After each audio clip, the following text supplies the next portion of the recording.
નમસ્કાર મિત્રો, આજે આપણે કબજિયાતની સારવાર વિશે જોઈશું. કબજિયાત એટલે શું, એ કઈ ભૂલના કારણે થાય, આપણે એવી શું કાળજી રાખીએ જેથી કબજિયાતમાંથી કાયમી રોગમુક્ત થઈ શકાય. હું છું વૈદ્ય અરુણ વાઘેલા, ભાવનગરથી. અમૃત આયુ કેર તથા પંચકર્મ હોસ્પિટલ દ્વારા આયુર્વેદનું અમૃત નામના આ 5મા એપિસોડમાં આપ સૌનું હાર્દિક સ્વાગત છે. મિત્રો, ગયા એપિસોડમાં આપણે કબજિયાત વિશે પ્રાઇમરી માહિતી લીધી. આપણે અત્યાર સુધીમાં ક્યારેય આ કબજિયાતને કાયમી મટાડવા માટે પ્રયત્ન કર્યો હોતો નથી. આ વખતે આપણે એક એવો પ્રયત્ન કરવો છે કે માત્ર ને માત્ર હું રાત્રે દવા લઉં અને સવારે પેટ સાફ આવે તેના કરતાં કાયમ માટે હું કબજિયાત રોગથી મુક્ત થાવ, એવો એક પ્રમાણિક પ્રયત્ન કરવા આજે આપણે પ્રયત્ન કરીએ. મિત્રો, કબજિયાત એટલે શું?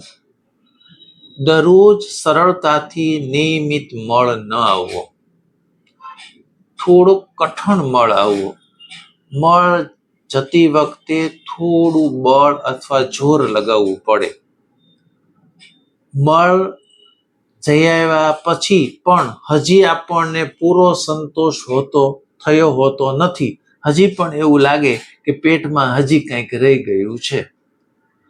આને કહેવાય કબજિયાત. મિત્રો, તો પેટ સાફ આવે એ કોને કહેવાય? જેમ પાકી લીંબોળી ખરી પડે અને આપણે શૌચાલયમાં જઈ અને તરત જ પેટ સાફ આવે અને એ મળ પાણી ઉપર તરે અને સરસ મજાનું શરીરમાં હળવાશ લાગે, એને પેટ સાફ આવ્યું કહેવાય. આ સાદી પરિભાષા પેટ સાફની પણ આપણે અહીં જોઈ. મિત્રો, આ કબજિયાત થવાના કારણો શું છે? તો આપણે થોડા આહાર સંબંધિત કારણો જોઈએ. ઓછું પાણી પીવું, લુખ્ખો અને સૂકો આહાર, ફાઈબર વાળો ખોરાક ઓછો લેવો, મેંદો, બેકરીની વસ્તુ, તળેલી ભારે વસ્તુ ખાવું, અનિયમિત જમવું, જમ્યા ઉપર જમવું, મોડી રાત્રે જમવું, અયોગ્ય જમવું, વધારે પડતું ભૂખ્યું રહેવું, ઉપવાસ કરવા, ચિકાશ વગરનો ખોરાક લેવો. એક્ઝેક્ટલી ઘણીવાર અત્યારના સમય પ્રમાણે આપણે લોટનો ઉપયોગ બહુ કરીએ છીએ અને લોટ એટલે મેંદાના લોટ જેવો થઈ ગયો. મિત્રો, આપણા બાપ દાદાએ ઘંટીથી જે લોટ દળતા એ લોટ કરકરો હતો, એટલે ક્યારેય કબજિયાતના પ્રશ્નો થતા નહોતા. આજે આપણે ઘરે ઘરે ઘરઘંટીના લોટ એટલે મેંદાના જેવો લોટનો ઉપયોગ આ એક કબજિયાતનું સૌથી મોટું કારણ છે. વધારે પડતું તીખું, કડવું અને તુરો ખોરાક લેવાથી પણ કબજિયાત થાય. વાયડો ખોરાક, વાસી ખોરાક, બાજરાના રોટલા, બટેટા, શિંગદાણા, આ આહાર સંબંધિત ભૂલોના કારણે કબજિયાત થાય.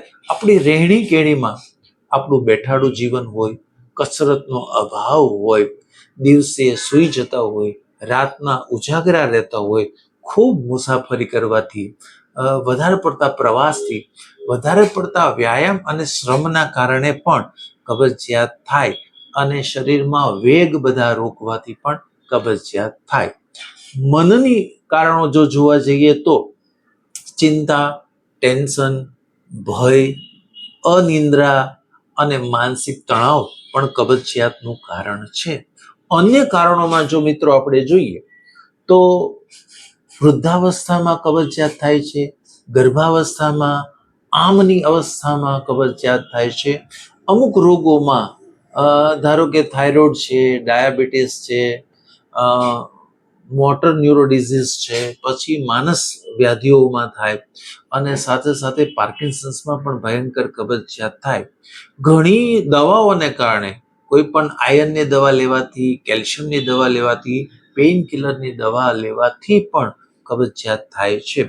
અન્ય કારણો કે જે આયુર્વેદના નિયમ પ્રમાણે, જે દિનચર્યા ઋતુચર્યા પ્રમાણે આપણે વર્તતા ન હોઈએ, ઘણી બધી ન કરવાની બધી ભૂલો કરતા હોય, વધારે પડતા ચા પાણી પીત કરીએ, જ્યારે વેગ આવે ત્યારે ઝાડે ન જઈએ, પછી કોઈને કોઈ નત નવી દવાઓ લઈ અને આપણે આપણા મળાશયને ધક્કો મારતા હોય, તો ધીરે ધીરે ધીરે એ અઘરી કબજિયાત થતી જાય છે.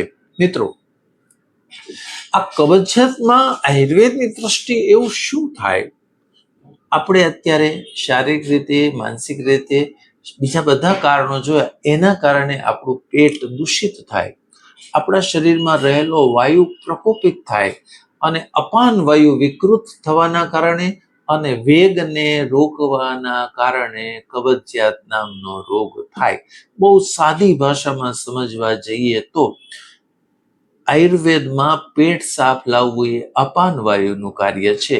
અપાન વાયુ જ્યારે વિકૃત થાય ત્યારે આંતરડાની ગતિમાં ધીમી પડે ત્યારે કબજિયાત નામનો રોગ થાય. મિત્રો, કબજિયાત થાય તો પ્રાઇમરી શું લક્ષણો થાય? પેટ ભારે લાગે, ગેસ થાય, અપચો થાય, એસિડિટી થાય, માથાનો દુખાવો થાય, મોંમાં દુર્ગંધ આવે, ખાવાની જરાય રુચિ ન થાય, શરીરમાં ચીડિયાપણું આવે, ઊંઘ બરાબર ન આવે. આ પ્રાઇમરી કબજિયાતના લક્ષણો છે અને આવા સમયે જો સારવાર થઈ જાય તો આમાંથી આપણે તરત મુક્ત થઈ જઈએ. પણ જો મિત્રો લાંબો સમય સુધી જો કબજિયાત રહે તો હરસ, મસા, ભગંદર, ભયંકર પાચનના બધા રોગો, એસિડિટી, ચામડીના રોગો, સાંધાના રોગો, લીવરના રોગો અને આયુર્વેદમાં તો દરેક રોગનું મૂળ બતાવ્યું છે. ટૂંકમાં આપણી જીવન જીવવાની પદ્ધતિમાં જેટલા બાધારૂપ રોગ હોય એ બધું જ થવાની શક્યતાઓ કબજિયાતના કારણે રહે છે. તો હવે એમાં આપણે શું કરવું જોઈએ? મિત્રો, આયુર્વેદની દ્રષ્ટિએ સૌથી પહેલા પાચન સુધારીને આ વાયુ જે વિકૃત થયો છે એનું અનુલોમન કરીને શરીરમાં આંતરડામાં જે શુષ્કતા આવી છે સૌથી પહેલા દૂર કરવી જોઈએ. તો એના માટે આપણે ખાવા પીવામાં શું ધ્યાન રાખવું જોઈએ? તો મિત્રો, સૌ પહેલા હુંફાળું, સાદું, હળવું, સ્નિગ્ધ ભોજન લેવું જોઈએ. દરરોજ સવારમાં વહેલા હુંફાળું પાણી પીવું જોઈએ. લીલા શાકભાજી લેવા જોઈએ. પપૈયું છે, દ્રાક્ષ છે, અંજીર એનો ઉપયોગ કરવો જોઈએ. આપણા રૂટીન ફૂડમાં થોડો ચિકાશવાળો ખોરાક આપણે લેવો જોઈએ. એક્ઝેક્ટલી મેં લોટની ના પાડી કે બને ત્યાંથી લોટ ન લેવો જોઈએ, આખું ધાન લેવું જોઈએ. મિત્રો, આપણા બાપ દાદા પાસે જે હાથની ઘંટી હતી એમાં જો દળવામાં આવે તો લોટ કરકરો હતો. આજે આપણે ઘરઘંટીનો લોટ વાપરીએ છીએ, એ મેંદાના લોટ જેવો ચીકણો લોટ થઈ ગયો છે. એટલે સૌથી વધારે પાચનમાં અથવા કબજિયાતમાં આ બહુ બાધારૂપ કારણ છે. એટલે આખા ધાનનો ઉપયોગ કરવો જોઈએ. વિહારની દ્રષ્ટિએ જોઈએ તો દરરોજ 30 થી 45 મિનિટ આપણે નિયમિત હાલવું જોઈએ. પૂરતી ઊંઘ લેવી જોઈએ. રાતના ઉજાગરા ન કરવા જોઈએ. દિવસે સૂવું ન જોઈએ. કોઈ વેગનું ધારણ ન કરવું જોઈએ. એટલું કરવા છતાં પણ જો આપણું પેટ સાફ ન આવે તો આપણે આપણા ઘરમાં અથવા નિર્દોષ ઔષધોનું સેવન કરવું જોઈએ. ધારો કે પેટ સાફ ન આવે તો હરડે છે, ત્રિફળા છે, એરડિયું છે, ઈસબગુલ જેવા નિર્દોષ ઔષધોનું સેવન કરવું જોઈએ, જેથી આપણે બીજા કોઈ રોગમાં સપડાવીએ નહીં. મિત્રો, આ વસ્તુ લીધા છતાં પણ પેટ સાફ નથી આવતું તો આયુર્વેદના ડૉક્ટર પાસે જઈને આપણું નિદાન કરાવીને રોગનું કારણ જાણીને કાયમ માટે પેટ સાફ આવે એવી ચિકિત્સા લેવાનો આગ્રહ રાખવો જોઈએ. મિત્રો, આ આયુર્વેદના ડૉક્ટર પાસે જવા છતાં પણ હજી જેવું જોઈએ એવું પરિણામ નથી આવતું ત્યારે પંચકર્મ ચિકિત્સક પાસે જવું જોઈએ. સ્નેહન, સ્વેદન, વિરેચન કે બસ્તી નામની ચિકિત્સા કરવાથી આ કાયમ માટે કબજિયાતના રોગમાંથી મુક્તિ મેળવી શકાય છે. મિત્રો, બધા એવું જ લાગે કે કાલે પેટ સાફ આવે એટલે કબજિયાત મટી એવું નહીં. દરરોજ સરળતાથી નિયમિત રીતે મળ ત્યાગ થઈ જાય અને શરીરમાં પ્રસન્નતા અને હળવાશ લાગે ત્યારે પેટ સાફ આવ્યું કહેવાય. મિત્રો, સૌથી મોટામાં મોટું સુખ કડકડતી ભૂખ લાગવી જોઈએ. ખાધું હોય બરાબર પાચન થવું જોઈએ.